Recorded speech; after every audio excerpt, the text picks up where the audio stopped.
yo quería contarle dos casos que para mí tienen que ver con hilar este ejercicio los pequeños ejercicios cotidianos de la libertad de expresión y plantear una paradoja. El primer caso tiene que ver con el periodismo auspiciado. Creo que recuerdan todos, en agosto reciente, la Presidenta de la Nación, en una cadena nacional, hace mención a un periodista de un diario, señalando que a raíz de una versión que había dado de una información que involucraba al CEO de la compañía, trajo a cuento que este periodista había recibido, según la presidenta, publicidad no tradicional de la empresa. Sin decirlo directamente, de alguna manera relacionaba una operación de prensa con ese posible auspicio. La señora presidenta definió textualmente, lo voy a leer, cuál es la publicidad no convencional. Obviamente no es la que ustedes ven por televisión, son facturas que se pagan como publicidad, pero la publicidad no aparece. Y a mí me llamó la atención porque el artículo 4 de esta ley justamente institucionaliza la publicidad no tradicional como una forma de financiamiento. Entonces, la pregunta era cuál era la irregularidad. Y yo este caso lo vengo siguiendo hace bastante tiempo, de hecho fue uno de los ejes de mi tesis de doctorado, para que vean el nivel de obsesión que tengo con estas cuestiones. Entonces tengo casos guardados. Y empecé a mirar para atrás y, bueno, digamos, de esa cadena para atrás, no sé si recuerdan, en el 2009 pasó algo parecido con un periodista de un diario que apareció en una cámara o apareció involucrado en una cámara oculta que se pasó por el canal público, donde también se mencionaba que este periodista, que había publicado varias notas sobre la situación de YPF, de alguna manera, ¿no?, se dejaba velada la relación que podía tener con YPF como financiador de un espacio o de servicios. Un poquito para atrás, en el 2008, el periodista Horacio Berbisky mencionó también algo similar para el caso de Aerolíneas Argentinas, en donde decía que había una lista de periodistas que recibían un dinero de la empresa.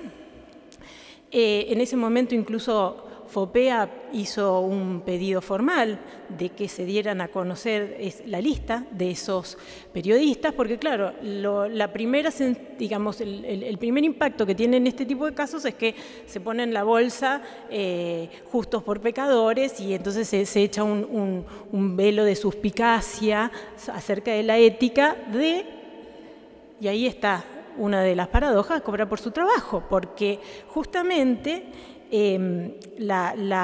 como les decía, la ley primero menciona muy poco a los periodistas, y esto hay que decirlo, porque de alguna manera lo menciona dos veces, creo que aparece dos veces la palabra periodista, y aparece equiparado al productor.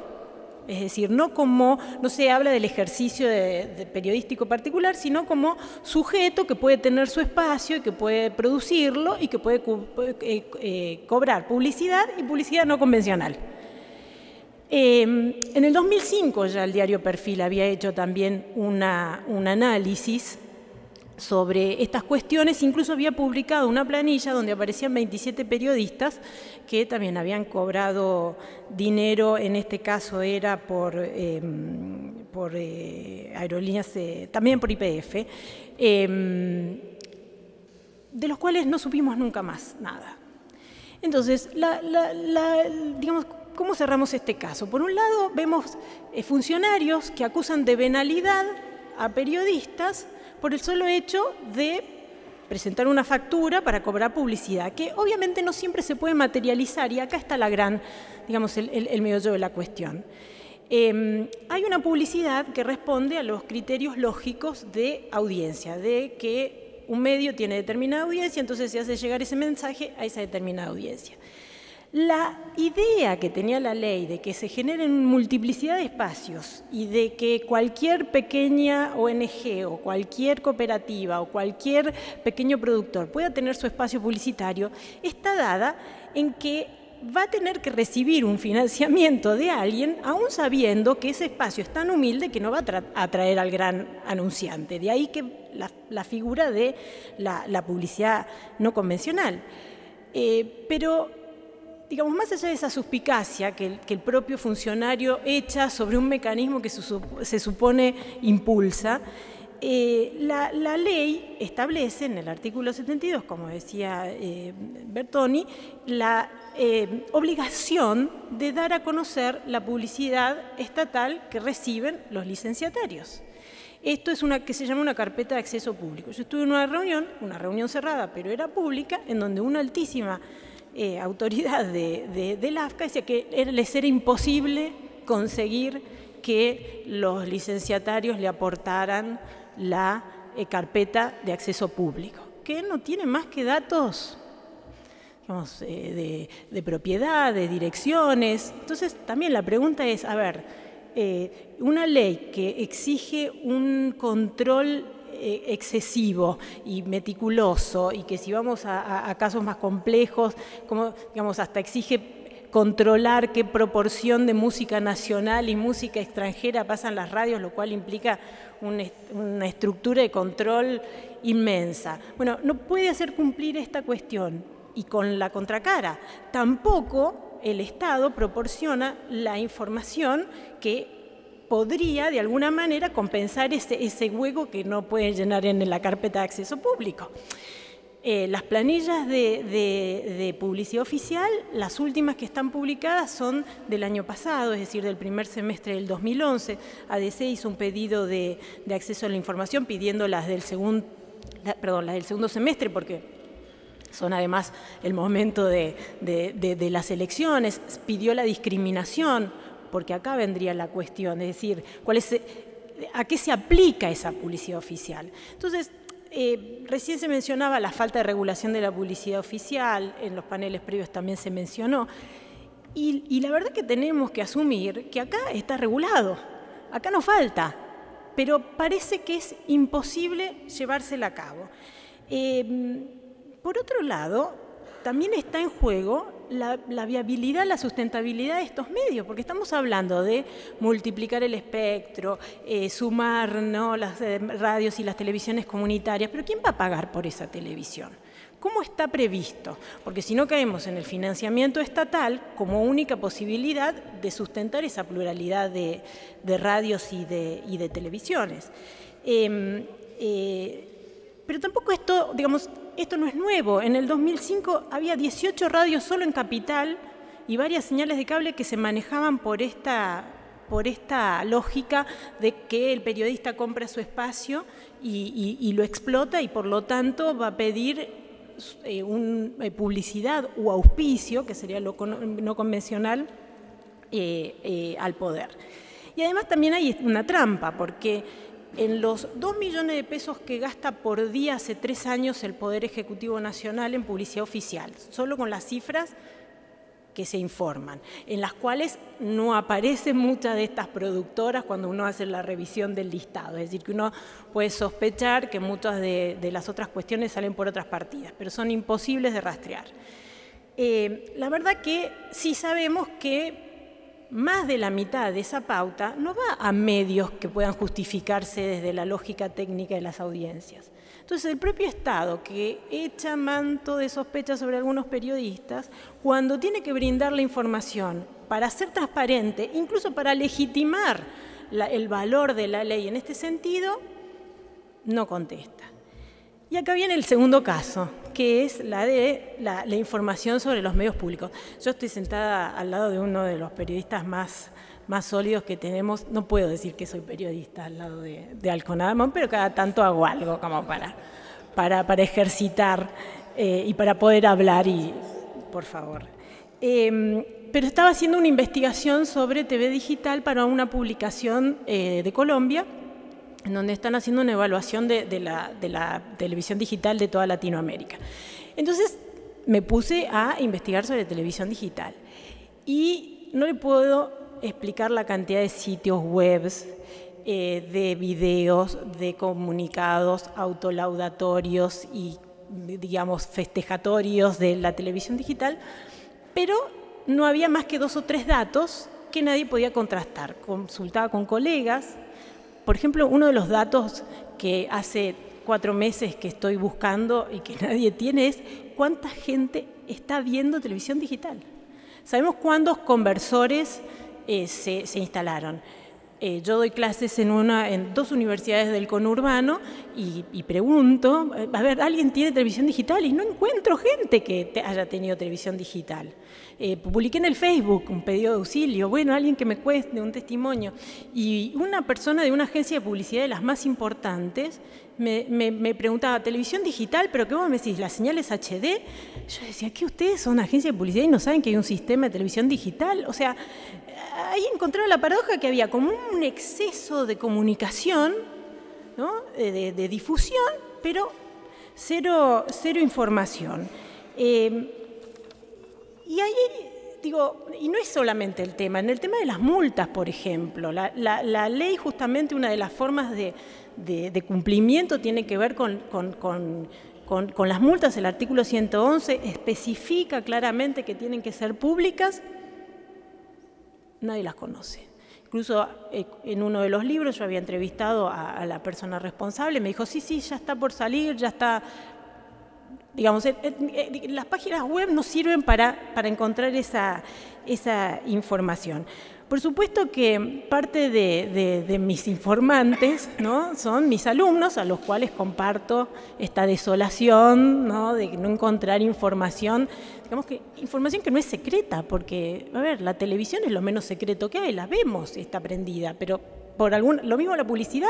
O sea, es un absurdo que sean secretos los datos de publicidad si nosotros encendemos la publicidad y sabemos que pasa más publicidad de gobierno que de toallitas femeninas o de desodorantes. Digo, no hace falta. Ahora, lo interesante sería tener el control y ver a quién está recibiendo ese dinero.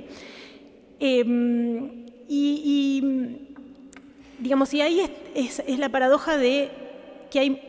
O sea, nunca tanta comunicación nos dejó tan incomunicados.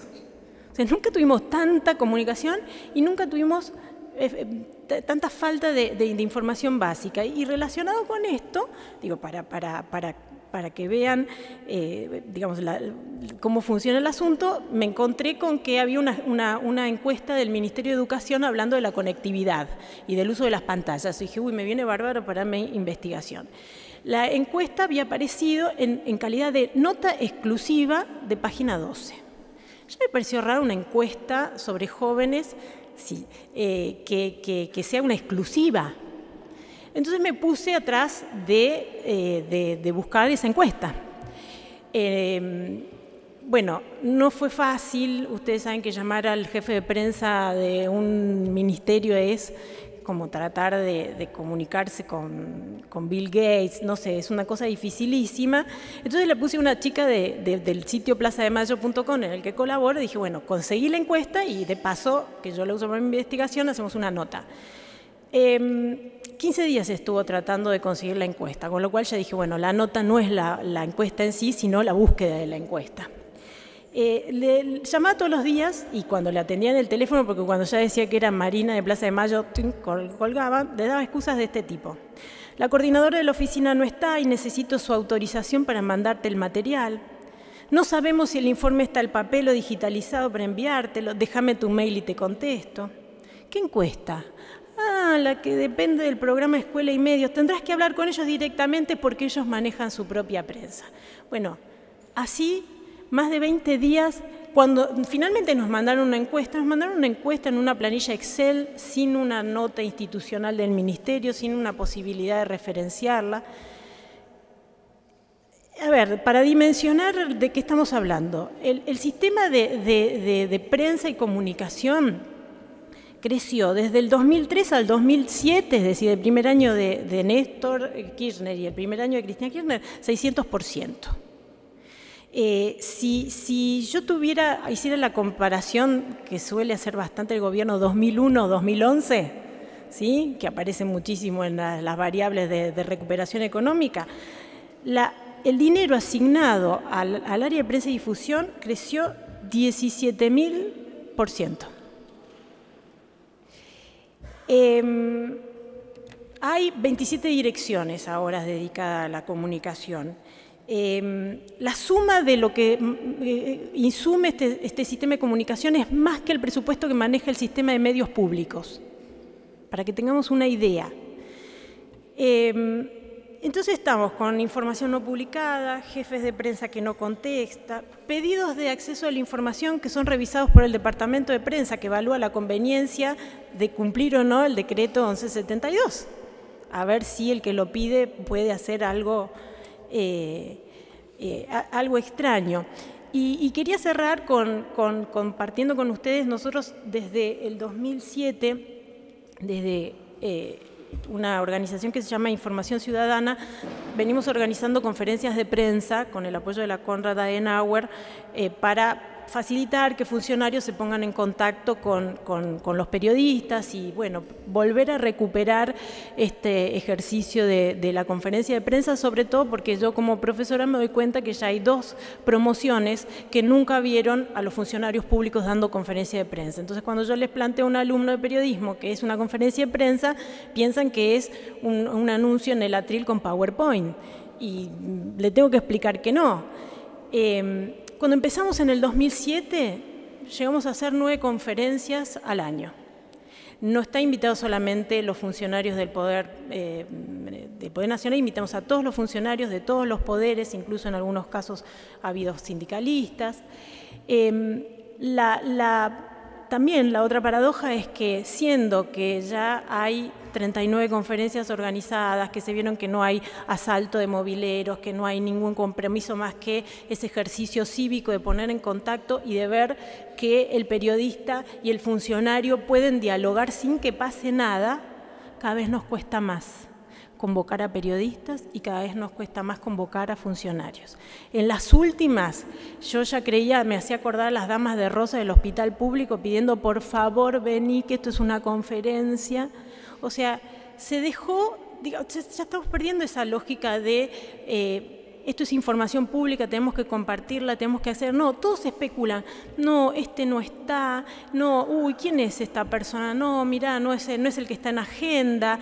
Y los funcionarios también. No sé si me conviene para mi imagen. Digamos, acá se habló mucho de la libertad de decir. Y se habló también de la libertad de decir dónde, que vendría a ser la base de la ley 26.522. Pero acá nos estamos olvidando del derecho de decirlo con fundamento.